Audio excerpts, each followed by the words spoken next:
चलिए जानते हैं देश और दुनिया की 25 बड़ी महत्वपूर्ण खबरों को सिर्फ 5 मिनट में। पर अभी तक आपने इस चैनल को सब्सक्राइब नहीं किया है तो सब्सक्राइब जरूर कर दीजिएगा। पीएम एचडी देवगौड़ा कांग्रेस के वादों पर जमकर बरसे, कहा क्या राहुल गांधी प्रधानमंत्री हैं? वसुंधरा राजे ने झालावाड़ में वोट डाला, कहा पीएम मोदी को तीसरा कार्यकाल मिलेगा। अमरोहा में दानिश अली पर भड़के सीएम योगी, कहा आपने जिस सांसद को चुना वो भारत माता की जय बोलने से भागता है। कांग्रेस की नजर आम जनता की संपत्ति पर, सैम पित्रोदा के बयान के बाद भड़के सीएम योगी। विपक्षी दलों पर बरसे आचार्य प्रमोद कृष्णम, कहा ये पीएम मोदी को मिटाना चाहते हैं। पीएम मोदी ने फिर मंगलसूत्र विरासत टैक्स की बात की, कहा इंडिया गठबंधन आपकी प्रॉपर्टी पर कब्जा करेगा और अपने वोट बैंक में बांट देगा।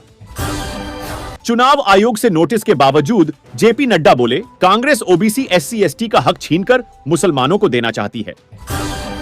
बाइडेन ने भारत की 3 कंपनियों पर लगाया बैन, ईरान की मदद पर बौखलाया अमेरिका।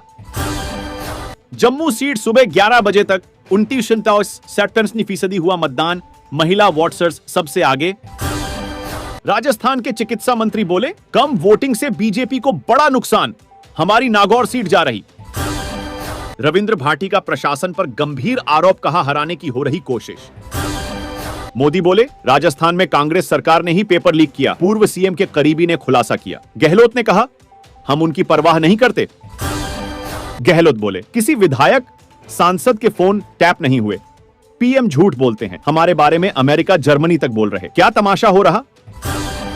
ममता बनर्जी ने कहा किसी की गलती सुधारी जा सकती है लेकिन 25,000 नौकरियां छीनना घोर अन्याय। शिव में भाटी और बेनीवाल के समर्थक भिड़े सीआई चोटिल, विधायक बैठे धरने पर, आरोप एजेंट के साथ की मारपीट, हॉट सीट पर 69.80% वोटिंग।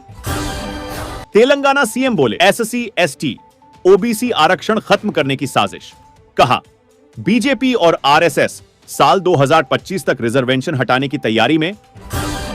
राहुल बोले आज कल मोदी घबराए हुए हैं, कुछ दिनों में स्टेज पर उनके आंसू निकल आएंगे, उन्होंने 10 साल में गरीबों का पैसा छीना।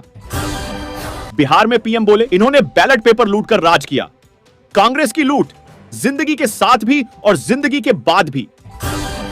भाटी बोले बिना वजह मेरे वोटर की गाड़ियां रुकवाई, ईवीएम में मेरे नाम को छुपाया। निर्दलीय प्रत्याशी ने कहा लोगों के दिलों से मुझे कैसे निकालोगे। कांग्रेस आरजेडी पाप के लिए माफी मांगे, अररिया में गरजे पीएम मोदी, बोले सुप्रीम कोर्ट ने इन्हें तमाचा मारा।